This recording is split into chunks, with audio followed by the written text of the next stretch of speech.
L'analyse sagittale du rachis évalue classiquement l'harmonie de paramètres pelviens et rachidiens mesurés sur des radiographies. Leur répétition peut entraîner une irradiation significative. Par ailleurs, les répercussions des déviations osseuses du rachis sur le dos et sa surface cutanée sont bien connues. Le système Biomode analyse cette surface cutanée grâce à une combinaison de franges de moiré utilisable en pratique clinique quotidienne. Il fournit des données tridimensionnelles de la morphologie de la surface cutanée du dos et nous en présentons ici l'utilisation sur 3 ans pour l'évaluation sagittale d'une série de 326 sujets présentant des rachialgies, des séquelles de fractures, des hypersyphoses ou des scolioses. Durant l'acquisition des données optiques, des marqueurs cutanés ont été posés sur des points aisément repérables, le sujet examiné étant en position debout, fixant un point à l'horizontale de son regard, et les épaules en flexion antérieure de 30 degrés, les mains sur un support.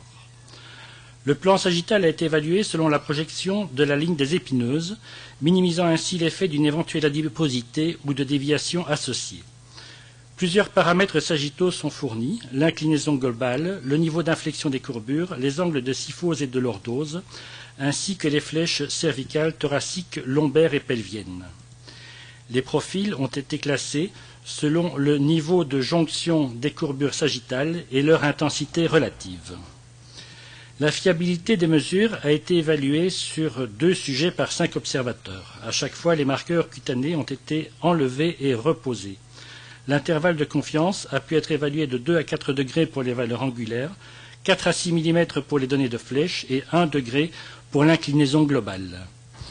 Les valeurs des paramètres mesurés sur 15 sujets asymptomatiques étaient beaucoup plus dispersées que cet intervalle de confiance, témoignant de la variabilité individuelle sagittale, déjà d'ailleurs constatée lors des études radiologiques, sauf toutefois pour la gîte sagittale globale, toujours proche de la verticale. Pour les 326 patients, la gîte globale était significativement vers l'avant pour les groupes rachialgie et séquelles de fracture, moins dans les groupes scoliose et syphose. Syphose et lordose étaient aussi très marqués dans le groupe syphose, la lordose étant plus effacée dans le groupe fracture. De même, flèche lombaire et pelvienne étaient marquées dans le groupe syphose, alors que la flèche lombaire était moindre dans le groupe séquelles de fracture. Cela traduit la compensation lombaire et pelvienne des hypersyphoses thoraciques, compensation moindre dans le groupe fracture en raison à la fois de la localisation du tassement vertébral souvent à la jonction thoracolombaire et de la relative raideur lombaire liée à l'âge des sujets. Des radiographies concomitantes ont également parfois été réalisées, mais il faut bien considérer que les 2 techniques mesurent des entités différentes, l'une osseuse, l'autre la surface du dos, de multiples facteurs intervenant, entre autres la couche adipeuse ou les formes osseuses. Néanmoins, une corrélation significative a été observée entre la gîte globale sagittale évaluée par morphométrie et l'axe radiographique C7S1.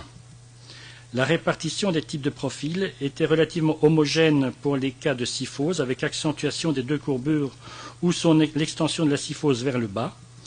Les scolioses présentent une grande variété des types de profils liés aux topographies des courbures frontales. Le niveau de jonction des courbures sagittales est de localisation moyenne en vert ou haute surtout pour les courbures thoraciques, les localisations basses en beige se rencontrant surtout dans les groupes des attitudes scoliotiques, un peu dans les groupes des thoraciques.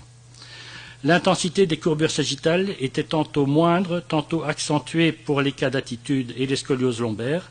Elle était fréquemment accentuée chez les scolioses doubles et thoracolombaires, alors qu'elle était le plus souvent effacée chez les scolioses thoraciques. Mais ces examens restent l'expression d'une morphologie à un instant donné, alors que l'évaluation d'un sujet nécessite des observations étalées dans le temps. L'aspect inoffensif et non irradiant de la technique en permet la répétition sans effet secondaire. En voici quelques illustrations. Un cas de syphose globalement amélioré par la revalidation, car le sujet est encore jeune et encore souple. Ici, un cas de séquelles de fracture dont la restauration de la lordose fut concomitante d'une amélioration clinique. De même pour ce cas, avec restauration d'un meilleur profil et d'un meilleur axe global. Ce cas-ci, par contre, est resté douloureux, avec même une aggravation de l'inclinaison sagittale antérieure. Mais seule l'évaluation de l'inclinaison sagittale ne suffit pas à une évaluation fonctionnelle d'un sujet, chacun réagissant à une perturbation par des stratégies d'adaptation individuelles. Par exemple, ce cas rachialgique s'est progressivement amélioré avec correction de l'inclinaison globale, mais le profil est resté identique, l'ascension du niveau de jonction des courbures étant artificiellement due à la bascule globale. Dans ce cas, la correction s'est produite essentiellement au niveau du bassin, l'origine du déséquilibre étant un flessum de hanche après prothèse totale. Dans cet autre cas lombalgique, sans déséquilibre antérieur global, mais avec effacement de la courbure lombaire, l'amélioration clinique est survenue par la restauration de la lordose. En conclusion, cet examen morphométrique optique est fiable, reproductible, non irradiant et rapidement réalisable en clinique et en consultation. Il est utilisable sans limite même chez l'enfant ou la femme enceinte et s'intègre dans une analyse tridimensionnelle globale. Il permet de plus une évaluation en diverses situations et surtout durant son évolution dans le temps par des données quantifiées.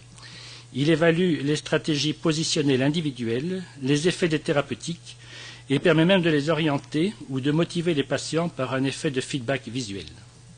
Je vous remercie.